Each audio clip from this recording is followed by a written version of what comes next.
one of the interesting realities of the 60 some odd page opinion around legitimate use, legitimate purpose, was a very positive, I thought, discussion of the fact that there are times where benefits or legitimate interest of a business or a controller can be considered quite significant, perhaps, even though you don't have some of the other bases for processing, presumably consent or other issues.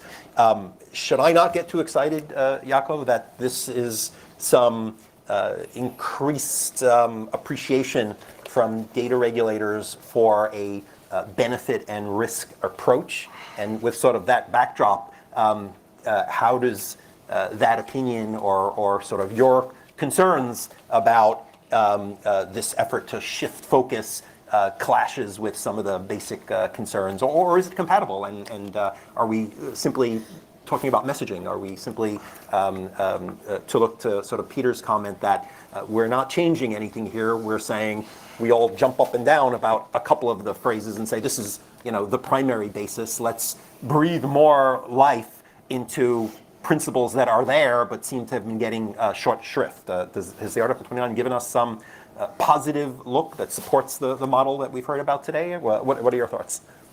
Well, difficult after so many thoughts that passed to. So may I just jump to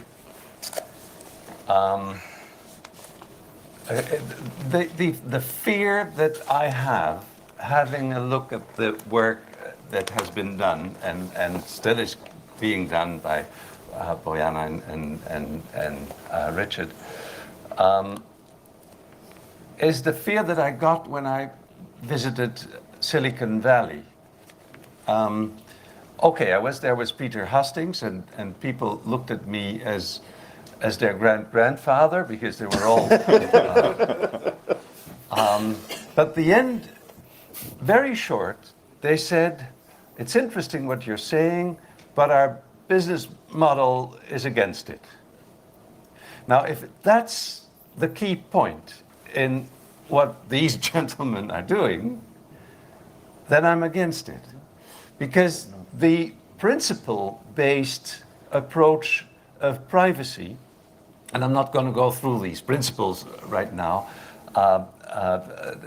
would be too time-consuming, and I'm not sure whether I would be complete. And I need some 34,000 Shakespeare words in order to go over it. But the principle-based approach of the European regulation anyway, and directive, is one that is very forceful and stood the test of time pretty well, I would think. There's a couple of things that we must change, absolutely, but not get rid of these principles. Now, there's one misunderstanding reading the several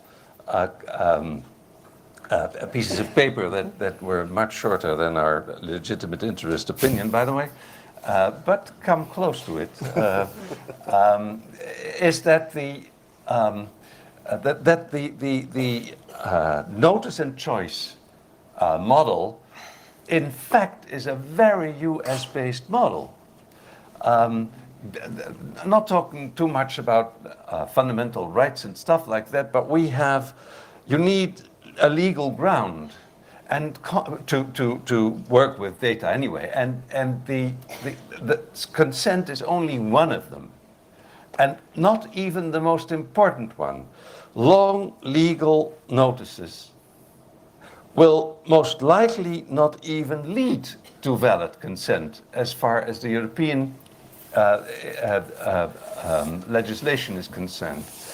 So I'm fully with all of you saying that we have to shift responsibility, because who the hell as normal citizen would understand what he's saying yes to? I mean, this technology behind all this is too complicated to grasp, and so that accountability comes in, risk assessment comes in, is a very good, is excellent. And as Working Party, starting the discussion on the new regulation, we embraced the risk-based approach, not only because in the directive there's 4 or 5 articles that already hint towards that risk-based approach. So it's not completely new. So I could say more about it, but let me end up with 2 remarks. The first is, yes, our legitimate interest opinion is not very short and maybe not too easy to read. My advice to Bojana on Monday was just read the last 6, 7 pages, and you got the essence. And I think all of you should read it, because legitimate interest until now hasn't been used that much, because it's a balancing test where you need to balance the interest of the company towards the fundamental right of the citizens. And a balancing test generally isn't a one-size-fits-all decision.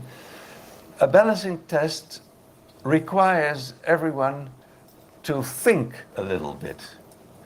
And generally in life, people are very much against that. So that's why I think that legitimate interest isn't used very much, and it might be very helpful in the discussion to take on board that part, because it is really what we think is the best way of thinking right now.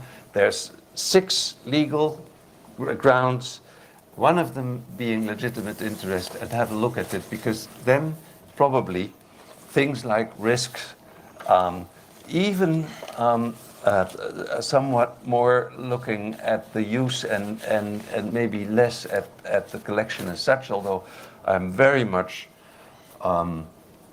doubtful. If we go that way, it might be a slippery slope, that in the end we're only looking at use and not looking at collection anymore. Collection, once it is collected, and there's always a guy or a woman who will think we can use it for a complete other direction. And so collection is still, if it's going to be a fundamental right, collection is also falls under it. And finally, I'll come back to my first remark. If this all thinking is because the business model doesn't fit into the regulation or into the principles of data protection, then I'll stay very skeptical about the outcome.